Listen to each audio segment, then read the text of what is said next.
Namaste. So we continue with gems from Savitri.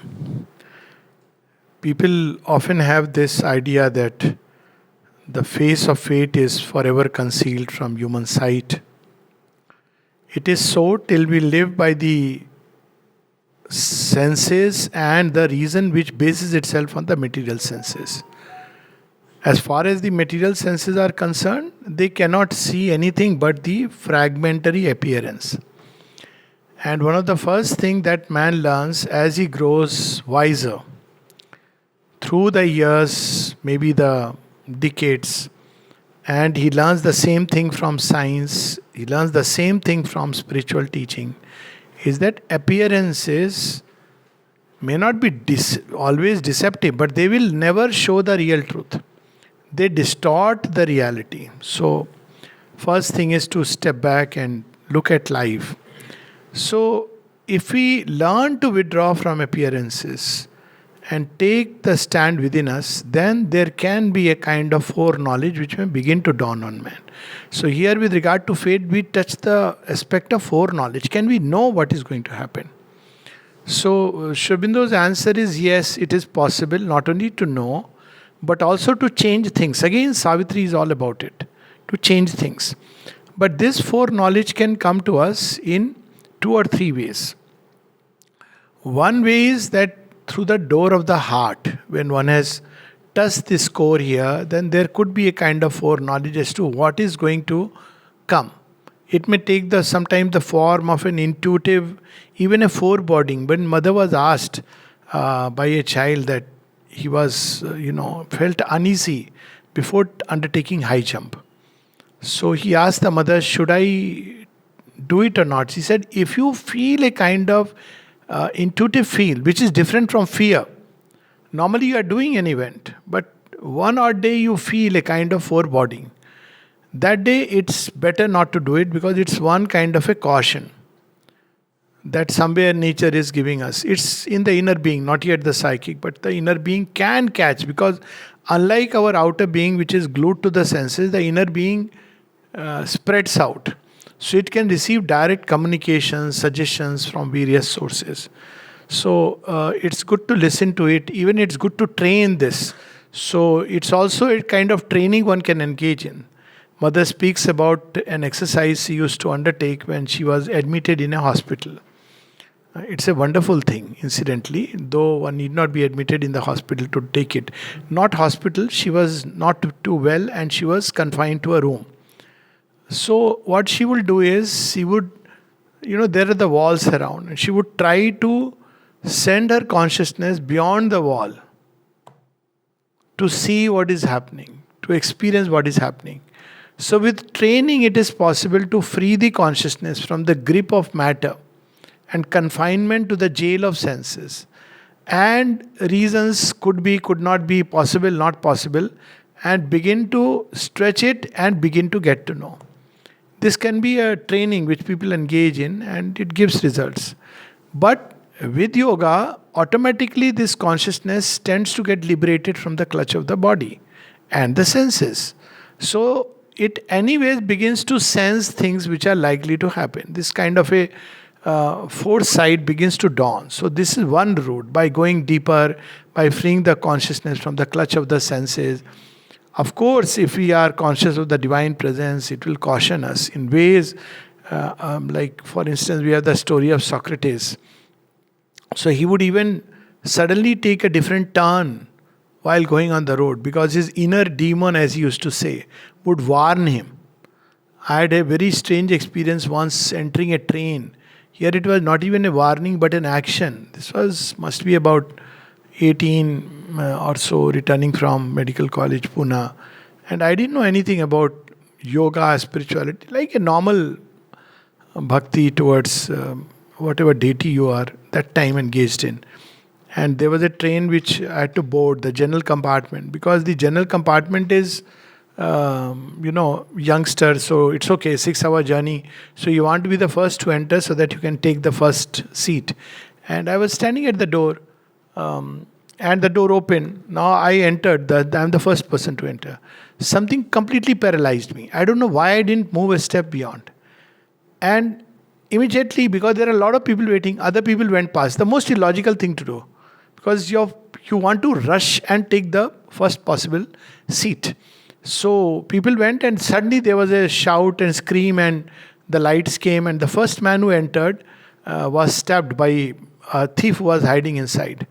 And this thief had stabbed him on the head, and he was crying, he was bleeding, and the thief had snatched his suitcase and run away. So, or he had taken out money from his pocket and run away. Suitcase was in my hand, my suitcase. So there are events like that, there is possibility of a foreknowledge. I've had another experience of actually in a dream, something being revealed. And it helped me to modify what was to come. Mother describes the experience of a man who was sitting in a room and had to come out to go for a meeting.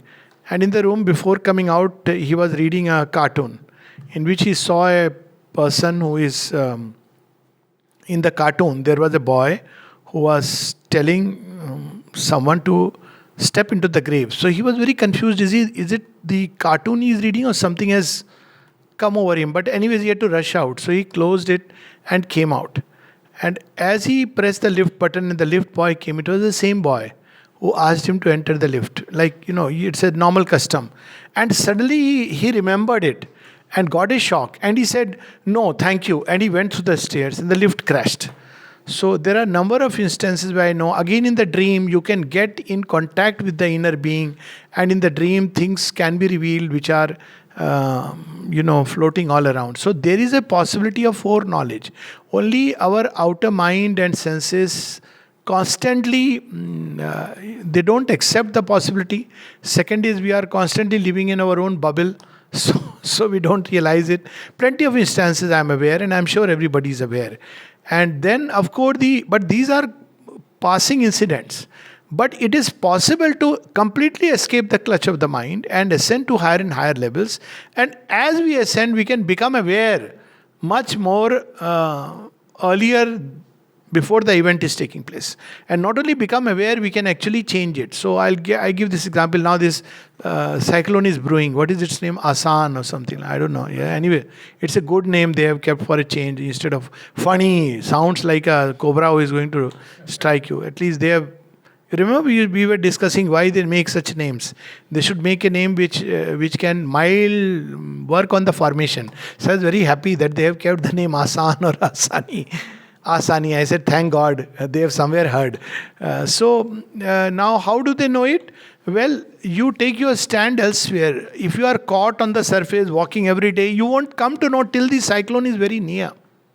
But if you can in some way get the information which is taking place at a distance, or you can take a stand above, if you rise above, probably you can see from a higher distance, oh, there is a formation which is coming. You can see that car is coming at great speed. It is likely to strike this fellow. And therefore you can warn and you can help much earlier.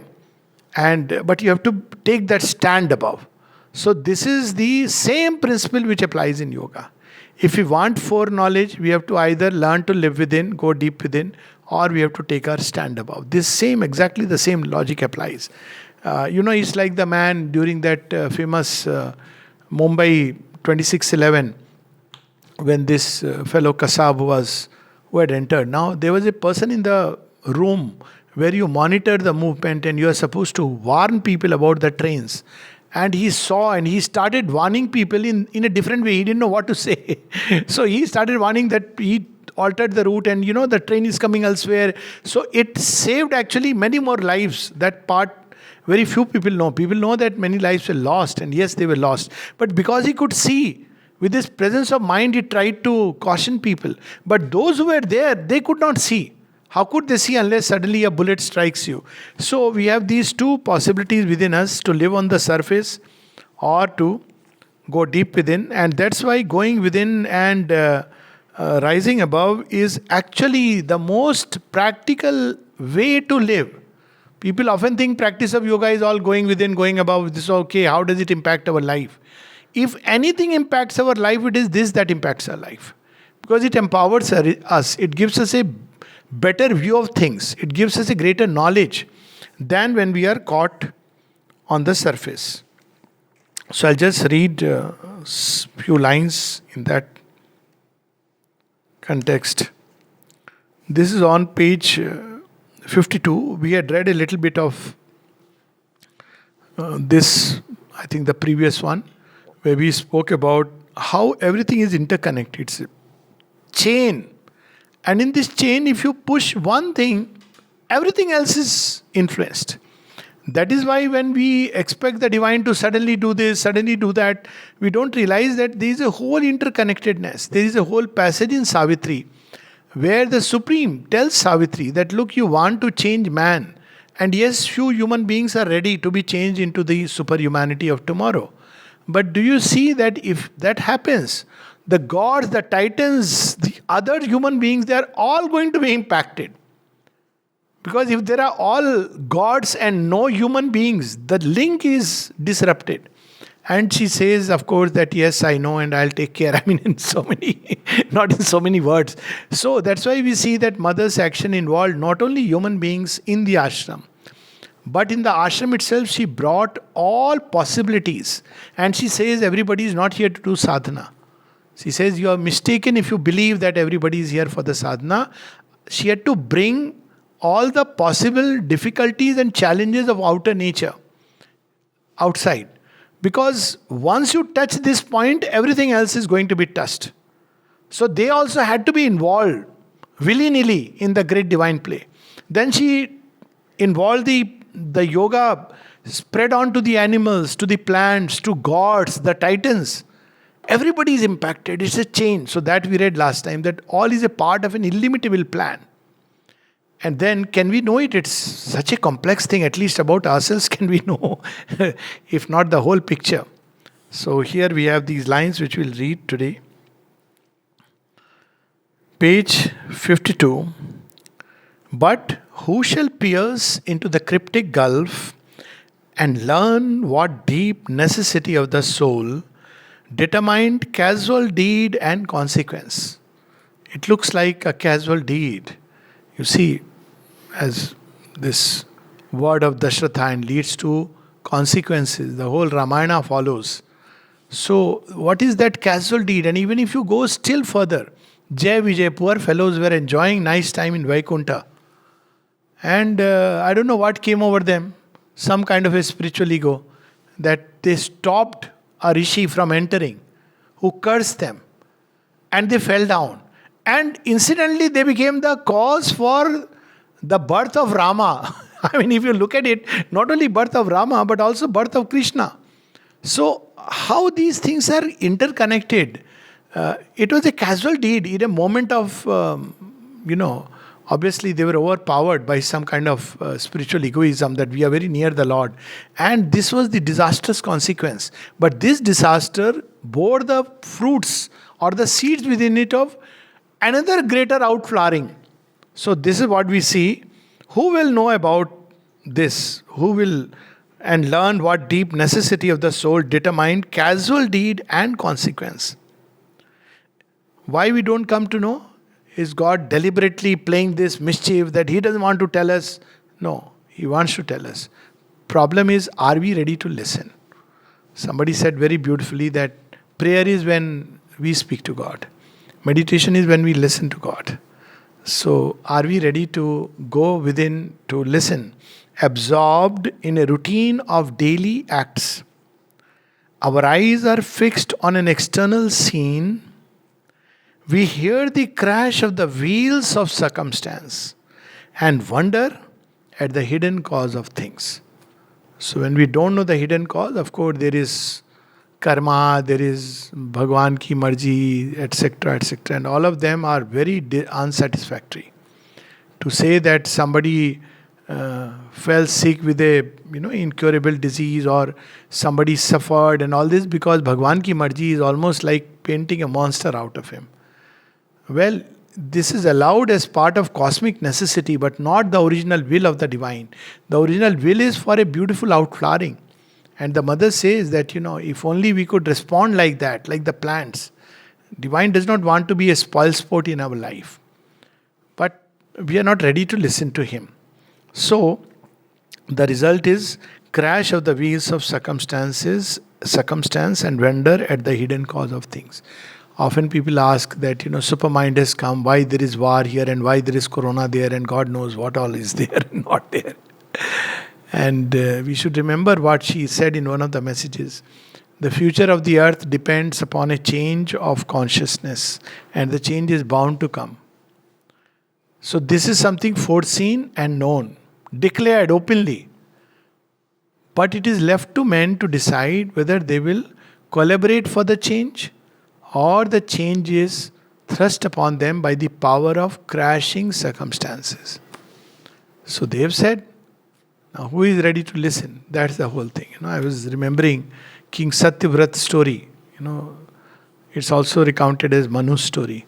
So Lord Vishnu has appeared and told him, 7 days down the line there will be great floods. Build a boat. So the king is building the boat.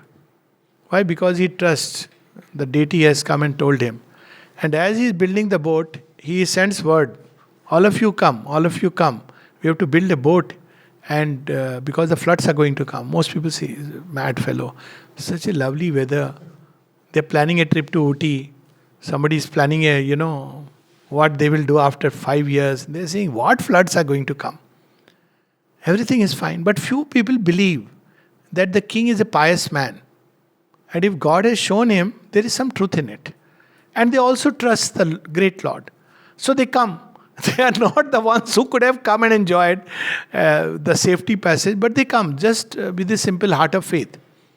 And 7 days go by, the boat is ready. Even then there is nothing. Night they sleep and the great downpour starts, and then the boat sails. The winds are rushing by, and there is no time for others even to collect to the shore. And the boat is carried 7 days and 7 nights. It rains incessantly and everything is drowned. But for these few people who had a heart of faith, and they went in the boat all the way to the pole where they meet the Rishi of the pole. We have that wonderful poem of Sri Aurobindo. So, Rishi of the pole, where Manu says, I have only dominion with me, I don't know what to do now. And then the Rishi reveals to him what is to be done. It's a marvelous poem. So, you see, the heart endowed with faith, with simplicity, that hears and sits in the supramental ship. But most human beings wait till the crashing circumstances take place. And that's what we see is happening. It's another way of God communicating to us. First he whispers, Chaloge, will you come? So somebody said something? No. Then he makes it a little louder. Are you coming? Are, I have my children, grandchildren, बच्चे की शादी, grandchild की शादी, पता नहीं क्यों, why everybody is after शादी, I don't understand, but somehow, I often tell parents, why are you pushing them? Have you not had experience enough? But anyways, marriage and grandchild's marriage and great grandchild.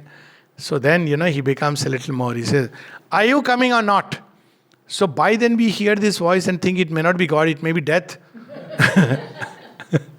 So we have made a post-retirement plan when we'll get all those mutual fund returns and all this. And then if nothing happens, then one day he comes, crashes the gates of the senses, crashes the physical body and says, come, I'll give you another body, start your journey. So this is how he thunders. So he only assumes the mask of death, who originally speaks in the voice of the sun, like the gentle dawn. So, yet a foreseeing knowledge might be ours. This is a possibility, and it will be the natural way of acting of the Superman and the higher being. It will become his way. What is instinctive in the animal will become intuitive in the superhuman. In between is the human animal, halfway here, halfway there, striving to be there, but nowhere, like a nomad. And therefore he is struggling with his reason and senses to understand things. Yet a foreseeing knowledge might be ours if we could take our spirit stand within, instead of projecting and living all the time on the surface, if we could take our spirits stand within, if we could hear the muffled demon voice. This is the inner voice, not the voice of conscience. Voice of consciousness is purely a mental construct. It is the voice of the mind which has created things about good, bad, right, wrong, dualities. But the voice of the soul, it is muffled by so many noises, the clamor of desires, the mind's opinions, viewpoints, so we cannot hear it. Yet, time to time, we are given a glimpse. Too seldom is the shadow of what must come cast in an instant on the secret sense, which feels the shock of the invisible. And seldom in the few who answer give the mighty process of the cosmic will. Sometimes a shadow like a glimpse is given. I am aware of someone who was actually given a glimpse of 4 children dying in one go. And even how they are going to go was shown. But it's just a dream. That's it. Because we have not learned to master the dreams, to look into that little signs through which God speaks to us. Small little signs. In ancient times, these signs were considered important. Later on, we have lost that signs and turned them into superstition. And now superstitions and science have become mixed. Now it's a whole science, SCI, because these signs have nothing to do with meeting success. We normally think that if we are meeting with success, there is God's will operating behind, but it may be the other way around. There is a very nice story, if we want to understand the signs, his mother's very nice story she wrote as a 15-year-old in a short essay, The Path of Later On, where she describes as the person is moving down the road, there are signs, but what are those signs? It's very interesting. And he doesn't heed, he carries on, and where one goes. So, this is how we have to pick up. So, sometimes the shock of the invisible is shown upon us, but we hardly give an answer. The mighty process of the cosmic will communicates its image to our sight. It has come and told us that this is what is going to happen, but we are not prepared to receive it. Identifying the world's mind with ours. But instead, what we have done, reason draws a bar of safety with the senses. What we see, what we hear is alone true. Late we learn that what we saw was certainly not truth. It was an appearance. Anybody in life who has grown through the years, really looking at life with open eyes, will understand कि जो दिख रहा है वो दृश्य है, Drishyam. All the forces in the world are manipulating it to create an image. And if you try to judge and understand things on that basis, you will be completely fooled, carried away. Behind the visible is a whole world which is existing, unseen to the human vision. There is one place where Mother speaks about this. On one side, there is the luminous possibility, yes. On the other side, she says, you know, my child, human minds are filled with filth. We don't see it. People are so nice. They come and say, good morning, how are you? Namaste, so nice, everything on the surface. But so much deception, so much which they could see in one glance. So that's why this fire must be awakened. Yoga is the most practical way to live. In fact, the only true way to live. So yoga is not about otherworldliness. Actually, it empowers us to live life in the true way and the beautiful way. So, our range is fixed within the crowded arc of what we observe and touch, and thought can guess. What we see, what we touch, what we hear, and what we can guess, thought can guess from that. Shubhendu is beautifully here, there is a bit of gentle satire. Thought can guess, and thought fills in those blanks. We saw this, we heard this, so therefore. And in between, we have added our own emotions. So you see, if you don't like a person and you hear the same thing, your mind will draw one kind of conclusion. Or if you have certain fixed ideas, and if you like a person or see another way, your mind will draw a very different conclusion. And one famous story is of Narad the sage, and Shobindra is immortalized in his thoughts and aphorisms. Narad, when he went to see Janak, he was bewildered. Why he was bewildered, the scripture describes. He goes to get Brahma Gyan, which his guru cannot give him. He says, no, only Janak can give that kind of wisdom. He says, Janak? He is a king. Yes, but he can give. So he goes to King Janak. There he sees that Janak is sitting in his throne, and one of his feet, somebody is doing chandan lep. And he sees dance, perfume, everything. He says, maybe my guru has made a mistake. Anyways, I'll stay for a day. And next day, through a story, through an actual event, Janak teaches him what it means to remain concentrated on the Lord in the midst of everything. So this foreknowledge can be ours, provided our range is fixed within the crowded arc of what we observe and touch and thought can guess, and rarely dawns the light of the unknown, waking in us the prophet and the seer. See, once somebody asked, or I would say had the audacity to ask, but mother uses lipstick. I said, Arey, you saw the lipstick, you didn't see the smile? Or perhaps you mistook the rosy dawn which was emerging through her lips to be the lipstick? And can't she use a lipstick? Is she to be judged on this? And then she had to justify herself. Just imagine. My children come and give me so many things. So she would wear sometimes a good sari, use a perfume. Was she dependent on it? She was wearing patched saris when she came here, patched gowns. She lived like that, sleeping on the floor, brooming everything. She taught them how to live. But when children came and gave her out of joy, like that mango story, all right. But this is how human mind sees. Waking in us the prophet and the seer, the outward and the immediate are our field, the dead past is our background and support. Based on that, we judge things. Mind keeps the soul prisoner. We are slaves to our acts. We cannot free our gaze to reach wisdom's sun. And this passage ends by saying that yet the immortals who weave fate, they know. We too can identify with them and discover. But right now, we don't have an access to it because we are trapped in the jail of the senses. Namaste.